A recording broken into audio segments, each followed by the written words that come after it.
दिवाळीच्या फराळामध्ये खायला खुसखुशीत आणि बनवायला किचकट असणारा पदार्थ म्हणजे करंजी. तर अशी ही मस्त खुसखुशीत करंजी बनवण्यासाठी मी इथे 2 कप मैदा आणि पाव कप रवा घेतला आहे. इथे 0 नंबरचा रवा घेतला आहे, म्हणजे आपण जो लाडू बांधण्यासाठी रवा वापरतो तोच रवा इथे घेतला आहे. आता या पिठामध्ये चवीनुसार मीठ आणि पाव चमचा पिठी साखर घातली आहे. पिठी साखरेमुळे करंजीच्या वरच्या आवरणाला छान गोडसरपणा येतो. आता हे सगळं मिश्रण छान एकत्र करून घ्यायचं आणि त्यामध्ये 4 चमचे तुपाचं कडकडीत असं मोहन घालायचं. आता हे तूप पिठाला चांगलं चोळून घ्यायचं. पिठाला सगळीकडून असं व्यवस्थित तूप लागलं पाहिजे. आता यामध्ये लागेल तसं पाणी घालून एकदम घट्टसर असा गोळा बनवून घेतला आहे. हे पीठ एकदम खूप घट्ट असं मळायचं नाही, कारण यामध्ये रवा आहे. तो रवा फुलल्यानंतर हे पीठ अजून घट्ट होतं. आता हे पीठ चांगलं भिजण्यासाठी अर्धा ते 1 तास झाकून ठेवायचं आहे. आता पीठ भिजायला ठेवून दिलं. आता करंजीचं सारण बनवून घेऊ. त्यासाठी 2 कप किसलेलं सुकं खोबरं घेतलं आहे. 2 कप मैदा घेतला आहे. त्यासाठी 2 कप किसलेल्या खोबऱ्याचं सारण अगदी बरोबर होतं. सारण बनवण्यासाठी सुकं खोबरं थोडं भाजून घ्यायचं आहे. त्यासाठी पॅनमध्ये 1 चमचा तूप घातलं. तूप गरम झाल्यानंतर हे सुकं खोबरं घातलं. आता खोबऱ्याचा थोडासा रंग बदलेपर्यंत मंद गॅसवर हे खोबरं भाजून घ्यायचं आहे. खोबऱ्याचा थोडासा रंग बदलायला लागला, ते थोडंसं तपकिरी व्हायला लागलं की हे खोबरं काढून घ्यायचं. आता एका खोलगट भांड्यामध्ये मी हे खोबरं काढून घेतले, कारण त्यामध्ये साखर घातल्यानंतर ते अगदी व्यवस्थित मिसळता येईल. आता हे खोबरं पूर्णपणे थंड होऊ द्यायचं आणि त्यामध्ये 1 कप पिठी साखर घालायची. आता इथं 2 कप खोबरं घेतलं आहे. त्यासाठी 1 कप पिठी साखर अगदी योग्य प्रमाण आहे. तुम्हाला जर जास्त गोड हवा असेल तर तुम्ही पिठी साखरेचं प्रमाण वाढवू शकता. आता या सारणामध्ये 1 छोटा चमचा वेलची पावडर घातली आणि आता हे सगळं एकत्र छान मिसळून एकजीव करून घेतलं. आता करंजीचं पीठ मळून 1 तास झालं आहे. आता ते पुन्हा एकदा मळून घ्यायचं आणि छान मऊ करून घ्यायचं, म्हणजे आपल्याला पारी लाटायला सोपं पडेल. आता मी करंजीसाठी छोटी छोटी एक पारी लाटणार नाही, कारण त्यामध्ये बराच वेळ जातो. तर करंजीच्या पारीसाठी मी ते एकच मोठी पोळी लाटून घेणार आहे.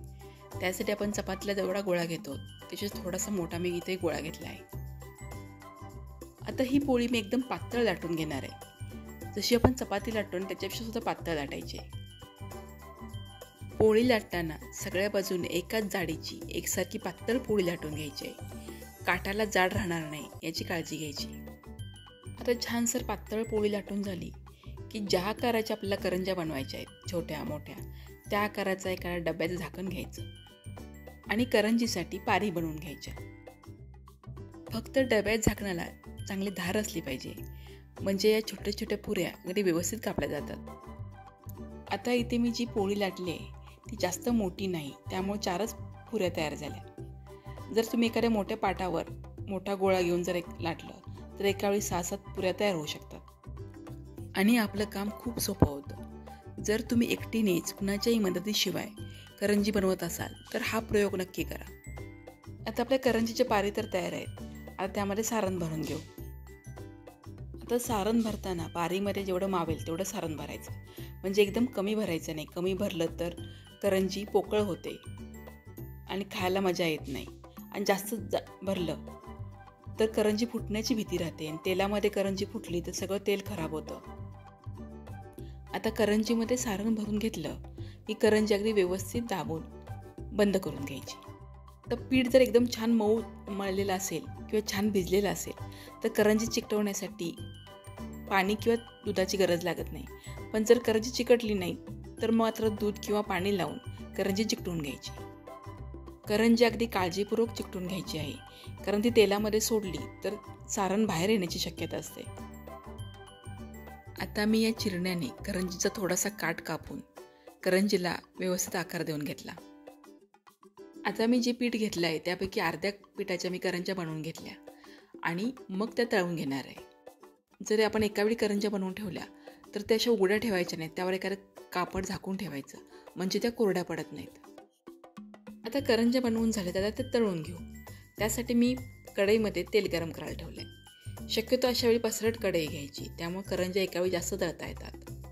आणि तेल खूप कडक तापवायचं नाही, मध्यम गरम करायचं आणि गॅसही मध्यम ठेवायचा. करंजी तेलात सोडल्यानंतर ती लगेच हलवायची नाही. ती थोडी सेट झाली, थोडी फुगून वरती आली की मग ती हलवून दुसऱ्या बाजूने भाजून घ्यायची. झाऱ्याने सगळ्या करंज्या अशा गोल गोल फिरवत सगळ्या बाजूने एकसारख्या एका रंगावर भाजून घ्यायच्या. करंजी तळताना जर तेल खूप गरम असेल तर करंजीचं वरचं आवरण लगेच भाजलं जातं आणि करंजी आतून कच्ची राहते नाही आणि त्यामुळे करंजी अशी खुसखुशीत होत नाही, ती मऊ पडते. करंजी तळताना तेलामध्ये मावतील एवढ्या करंज्या घालायच्या. म्हणजे काय होतं की तेलाचं तापमान थोडंसं कमी होतं आणि करंजी छान भाजली जाते. आता करंजी बनवून झाल्यानंतर त्याच्या थोडा वेळ पसरून ठेवायच्या आणि पूर्णपणे थंड झाल्यानंतर डब्यामध्ये भरून ठेवायच्या. म्हणजे त्या संपेपर्यंत अशाच खुसखुशीत राहतात, मऊ पडत नाही. तर ही करंजी बनवण्याची माझी साधी सोपी पद्धत तुम्हाला कशी वाटली कमेंट करून नक्की सांगा. व्हिडिओला लाईक आणि शेअर करायला विसरू नका.